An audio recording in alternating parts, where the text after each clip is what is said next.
Salam alaikum, coucou les filles, j'espère que vous allez bien, que vous avez le sourire. معكم نينا بن جيتكم اليوم pour une nouvelle vidéo sur ma chaîne. J'espère راح تعجبكم وإذا حبيتوا la vidéo ما تنساوش تخلوا لي un like, un abonnement pour ma chaîne ou de partager la vidéo. Donc pour l'introduction, ما قدرتش نبدلها coucou les filles, toujours coucou les filles. اليوم راح نجيكم مع la nouvelle série du glycogène. Donc on continue toujours la série du glycogène.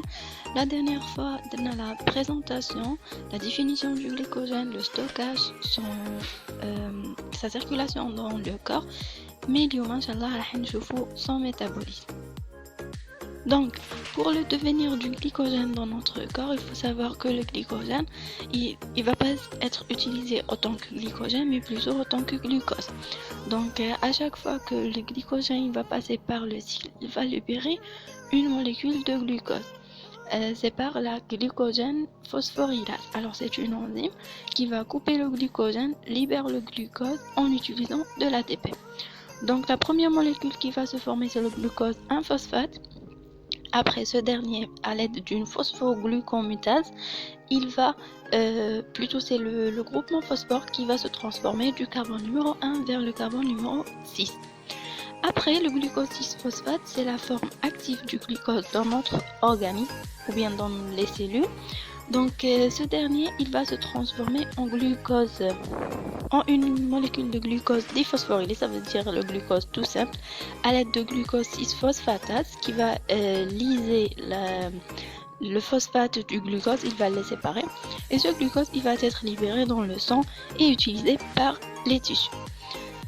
On a une autre destination du glucose 6-phosphate, c'est la glycolyse. Vous le connaissez déjà, c'est la dégradation de ce glucose en libérant du pyruvate.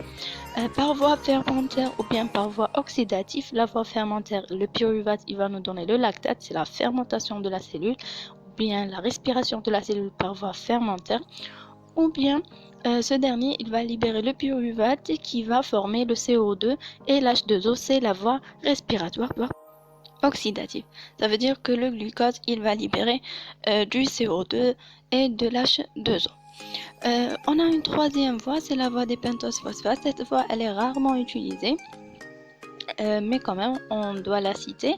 C'est la voie qui va libérer le ribose et le NADPH+. C'est un progéniteur, ou bien c'est un... comment dire ça ? C'est un précurseur des protons H+, qui peuvent être utilisés lors du cycle de Krebs ou bien les différentes réactions d'oxydoréduction au niveau de notre organisme. Donc, on va commencer par le catabolisme du glycogène. Alors, il faut savoir que le glycogène, c'est une grande molécule qui est formée de plusieurs molécules de glucose avec deux ramifications, ou plutôt avec deux liaisons, la liaison alpha-1,4 glucosidique et la liaison alpha-1,6 glycosidique. Alors, la première liaison, qui est la liaison alpha-1,4 glucosidique, elle va être lisée par la phosphorylyse. Qu'est-ce que ça veut dire la phosphorylyse? Ça veut dire c'est à l'aide de glycogène phosphorylase, c'est l'enzyme spécifique au glycogène, elle va détacher une molécule de glucose sous forme d'une molécule glucose 1-phosphate et elle va la libérer dans le sang. Donc c'est ça la phosphorylyse, ça veut dire qu'on va couper une liaison à l'aide ou bien en présence d'une molécule qui va utiliser le phosphore. Donc pour la liste des liaisons, la liste des liaisons, elle se fait dans les extrémités non réductrices. Qu'est-ce que ça veut dire une extrémité non réductrice? Ça veut dire au niveau du glucose qui est lié par son carbone numéro 1. Après chaque réaction, le glycogène, il va perdre une unité de glucose. Ça veut dire il va libérer une molécule de glucose en chaque réaction. Il faut savoir qu'il se peut qu'il libère le glucose de haut en bas, ça veut dire une molécule en haut, une molécule en bas. La condition, ou bien quand est-ce que cette enzyme il va s'arrêter lorsqu'on a des branchements. Qu'est-ce que ça veut dire un branchement? C'est la liaison alpha 1,6 glucosidique. Alors avant 4 molécules de glucose avec une liaison alpha 1,6 glucosidique, la glycogène phosphorylase elle va s'arrêter. Et dans ce cas-là, la ramification, elle est prise en charge par une autre enzyme qui est une phosphorylase. Toujours, ça veut dire une phosphorylase, ça veut dire qu'elle va utiliser le phosphore, plutôt elle va liser une liaison à l'aide, mais en présence du phosphore. Toujours on a la libération, comme vous voyez dans le schéma, la libération du glucose 1-phosphate, plusieurs unités de glucose 1-phosphate. Après cela, on a la transférase. La transférase, c'est une enzyme qui va transférer 3 molécules de glucose, comme c'est schématisé, d'une ramification à une autre. Donc ce qui reste en haut, c'est une seule molécule de glucose avec la liaison alpha-1,6-glucosidique. Alors cette liaison, elle va être prise en charge ou bien elle va être coupée par l'enzyme débranchante. Lorsque je dis débranchante, c'est le contraire du branchant. Voilà. Donc l'enzyme débranchante, c'est elle la seule qui va couper la liaison alpha-1,6-glucosidique et en présence d'eau bien sûr.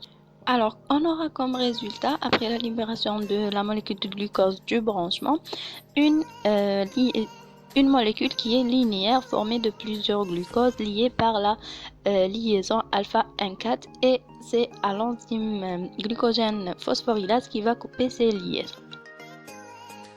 Maintenant, on va parler du destiné du glucose 1-phosphate. Alors, on a une phosphoglucomutase qui est une enzyme qui va faire muter ou bien qui va transférer le groupement phosphate du carbone numéro 1 au carbone numéro 6 au niveau du glucose. Alors la première réaction, c'est qu'elle va emporter une autre phosphorylation au niveau du carbone numéro 6. Dans ce cas-là, le glucose il sera nommé le glucose 1,6-diphosphate. Après la phosphoglucomutase, elle va récupérer le phosphore qui est lié au carbone numéro 1. Du coup, elle va être régénérée. Une enzyme régénérée, ça veut dire qu'elle va rejoindre son état initial. Et du coup, on aura notre produit, le glucose 6-phosphate. Alors, pour le glucose 6-phosphate, on a dit que c'est la forme active du glucose au niveau de la cellule. On a la phosphoglucomutase, une autre phosphoglucomutase qui va intervenir sur une autre molécule du glucose 1-phosphate et ainsi de suite par la même réaction. Juste une information, pour le glucose 1-phosphate, il est toujours converti en glucose 6-phosphate parce que c'est la forme qui est utilisée par les cellules. Soit il va rejoindre la glycolyse, comme j'ai déjà expliqué, soit la voie des pentoses phosphates, ou bien il va rejoindre le foie carrément pour lyser le phosphate et on aura le glucose libre qui va augmenter la glycémie. Maintenant, on va passer à la biosynthèse. Alors, c'est quoi la biosynthèse? C'est la synthèse du glycogène. On dit biosynthèse parce qu'il s'agit d'une réaction qui se déroule au niveau d'un corps humain. Alors, avant de parler de la biosynthèse du glycogène, qui est la glycogénogenèse, on va parler un peu de la glycolyse. La glycolyse, c'est la dégradation du glucose, alors que la néoglucogénèse, c'est la formation du glucose à partir des composants qui ne sont pas carbonisés ou bien qui sont issus d'autres voies autres que la voie de dégradation des molécules carbonées. Donc ce ne sont pas des voies de réaction en sens opposé, non, ce sont deux voies distinctes l'une de l'autre. Une qui sert à la dégradation du glucose et l'autre à la génération ou bien la formation du glucose. Alors pour lui, c'est F. Léloir et son team, ou bien son équipe, c'est eux qui ont découvert la synthèse du glycogène à travers le glucose actif. Mais cette fois-ci, c'est une autre forme de glucose actif, c'est un uridyle. Alors, il se présente sous forme d'un composant qui s'appelle l'uridine diphosphate glucose. Alors, on va expliquer dans les diapos prochains comment il se forme ce composé. Alors, la première des choses, c'est l'UTP. L'UTP, c'est l'uridine triphosphate. Donc, c'est une forme d'énergie qui est formée d'un sucre ribose plus 3 acides phosphoriques et l'uracile. L'uracile, c'est une base azotée. Donc, c'est une coenzyme d'activation des os. Elle intervient dans la réaction de formation de l'uridine. Et pour son rôle, c'est qu'elle intervient dans le transfert du groupement phosphate. Les propriétés, ce sont identique à celle de l'ATP, l'adénosine triphosphate. Alors, pour cette molécule, on va voir le chemin du glucose au niveau du sang. Donc, la première des choses, on a le glucose qui va être influencé par la glucokinase pour former le glucose 6-phosphate. À l'aide d'une isomérase, on aura la formation du glucose 1-phosphate. Alors, pour le glucose 1-phosphate, on consomme toujours une molécule d'énergie. Alors pour le glucose 1-phosphate, c'est le substrat de l'uridyl diphosphate glucose pyrophosphorylase. Alors ça, c'est l'enzyme qui va former l'uridyl phosphate glucose. Donc la première réaction, comme il est mentionné dans le schéma, on a l'UMP avec deux molécules d'UTP et le glucose 1-phosphate. Alors le glucose 1-phosphate, il va se lier au l'UMP pour former l'UDP glucose. C'est une formation de liaison phosphorique. D'accord? Cette réaction, elle est facilement réversible. Ça veut dire on a la liaison facile des deux molécules qui restent de l'ATP, qui est l'UTP, à l'aide d'une pyrophosphatase pour la libération de deux molécules de phosphore séparées l'une de l'autre. Mais l'équilibre, du coup, ça ce qui empêche que la réaction elle se fait dans le sens inverse. D'accord? Donc on n'a pas une réaction dans le sens inverse, on dit que c'est une réaction qui est stable.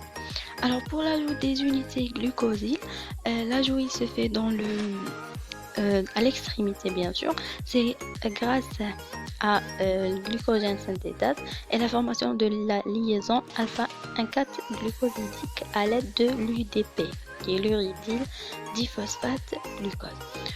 Donc si on va zoomer sur le dernier carbone qui va porter cette liaison, ou bien qui va être sujet de l'ajout si on veut, alors on a la ramification en alpha N6.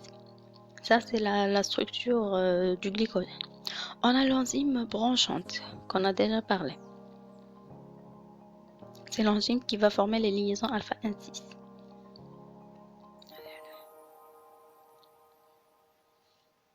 On a les nœuds de ramification. Alors l'enzyme branchante, qu'est-ce qu'elle va faire? Elle va couper des liaisons après une ramification de toutes les 8 à 12 molécules de glucose. Elle va former un branchement. Donc pour la synthèse du glucose, la molécule de départ c'est la glucogénine. Alors c'est le cœur de chaque molécule de glycogène. Elle maintient l'arborescence glycogénique. Ça veut dire qu'elle va garder la forme du glucose initial. Et on aura l'UDP glucose qui va ajouter à chaque fois à cette dernière une molécule de glucose. On a la glycogène synthétase qui intervient pour la formation des liaisons alpha 1,4. Toujours en présence du l'UDP glucose. Après, on a l'intervention de l'enzyme branchante pour former les ramifications en alpha 1,6. Donc, c'est à ce niveau-là qu'intervient l'enzyme branchante, comme vous voyez sur le schéma. Et voilà que notre molécule de glycogène, elle est prête à être stockée au niveau de la cellule. Comme on a dit, les principaux organes de stockage du glycogène, c'est soit le foie, soit le muscle. Alors j'espère que la vidéo elle a été utile pour vous. Si vous avez aimé la vidéo, n'oubliez pas de me laisser un j'aime ou bien un commentaire Et pour plus d'informations, n'oubliez pas de vous abonner à ma chaîne et de partager la vidéo au maximum.